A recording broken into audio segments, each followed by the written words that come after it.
where the Queen lives. Recorded live from an underground bunker and packaged into an MP3 with a pretty little picture. Helping to kickstart your day with the motivation and inspiration you need 365 days a year. This is the Learn, Develop, Live podcast. And this is your host, Chris Jaggs. Good morning! Welcome to the weekly episode of the Learn, Develop, Live podcast. As always, this is the main episode of the week, released on the dreaded Monday when everyone is trying to drag their heels out of bed and up for school, up for work, and well, that is of course if you're not working from home. If you are, how difficult is it right now to move from one room to another? Now, I hope you had a great weekend, and if you're working it, I hope it went very well. And you didn't meet too many idiots out there because, let's face it, there are plenty of them. My time in retail definitely told me that. This week, the question is, how does society affect you as a person? Why do people act the way they do? What causes an individual to make certain decisions or to exhibit certain types of behaviour? Now, before we get into this, how about some quick messages?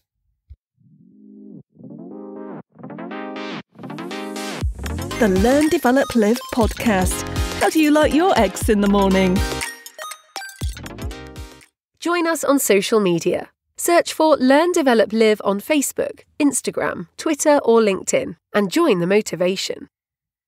Welcome back to the show. Now, let's get into this, shall we? Just how does society affect you as a person? Now, this came from a conversation I had last week with a new coaching client. After a few hours to exchange our power call, the Zoom meeting opens up and there this lady is. After the initial hello, instantly she apologises for not having any makeup on or done her hair, to which my first reply was simply, neither have I. I hadn't done my makeup or fixed my hair. And well, believe it or not, I don't wear makeup. Or do I really have any hair? So instantly we were on a level playing field. Now the call went really well and we've identified our starting point with our first session for when that does start. But afterwards, it got me thinking to what she said at the very beginning. Was it my new client apologising for not having done her makeup or done her hair, or was it society that's implanted this in her mind as well as millions of other people? Now to me, I wasn't bothered about hair, makeup, whatever, because that wasn't the first thought that popped into my head. But maybe for others, maybe it might be something they notice instead. It is said that there is a psychology to how social influence actually works. Social influence is an umbrella term for the different outside factors that may cause an individual to think or act in a particular way. This branch of psychology is concerned with how individuals choose particular patterns of behaviour in response to the people, the groups, or the norms of society that surround them. The notion that people may change their behaviour based on the people around them is hardly uncommon. In fact, it's so familiar that even the youngest children at school, who may alter their behaviour to fit in with certain peer groups, but similarly adults may sometimes give lip service to certain cultural, political or moral views when they're in good company, even if their private beliefs differ from the accepted norms. Now when diving into this, in reality this concept is actually a little bit more complicated. The three primary social influences that are paramount are conformity, a type of social influence involving a change in belief or behaviour in order to fit in with a group, compliance, following a rule or order, and obedience, respectful and mindful of the rules and the laws. An understanding of these social influences may be helpful to anyone looking to try and understand why either they or someone behave the way they do. So, what are social influences? Now, the theory of social influences hinges on a basic premise. Individuals are likely to change their behaviour according to the social environment in which they find themselves. Social influences may have an effect on many different levels of an individual's life. They can change the way a person thinks or the attitudes a person holds based on a desire either to behave accordingly to a socially acceptable convention or standards within a social group. Because, after all, the social influences can alter a person's thinking and beliefs. They can also impact the actions or patterns of behaviour that the person adopts. Now, a few examples can include a teenage schoolboy starts wearing certain trainers or clothing to fit in with the popular kids in his class.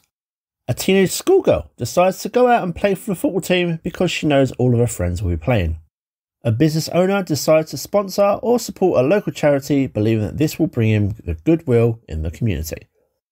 And a man decides to support a political candidate or party after realising that some of the people that he admires also support the same candidate or party. An important note about social influences is they can be positive, neutral or negative in effect. Again, consider the example of the secondary school peer pressure. It may be morally neutral for a boy to buy a certain pair of trainers because he wants to fit in with his peers. On the other hand, it will be negative if the boy started bullying people or stealing due to the influence of a new friend group. That said, social influence can also be positive. Consider an individual who feels peer pressured into joining a regular exercise group and ends up losing some excess weight, or an individual who's influenced to support a local homeless shelter or an animal rescue organisation. These are generally considered socially and personally positive behaviours, regardless of the extent to which they are influenced by others. So back to the original question. How does society shape and influence individuals? Psychologists agree that all individuals are affected by social influences, and their actions can often be understood in relation to social norms, trends, customs, and rules. The role of an individual in a social hierarchy can influence behaviour. For example, someone who works as a surgeon or holds a position of authority in the military, a position like that will likely conduct themselves different from circus performers, surprisingly. This comes from a social assumption that a surgeon or military leader will be more serious, or go by a different set of values than a trapeze artist. Individuals will often behave in a way that fulfills the role they play in society and the social assumptions that accompany it. Society norms are often significant. Most individuals in UK culture greet new acquaintances with a wave and a friendly hello. No one is mandated to behave this way. But failure to do so may lead to some sort of social awkwardness. Some additional examples of society norms typically followed without question include the following: nodding or saying hello to other people in an elevator, refraining from burping in a polite company, not sitting directly next to a stranger in a cinema unless it's crowded and the seats are limited. Now, the presence of majority groups can also shape the way people behave.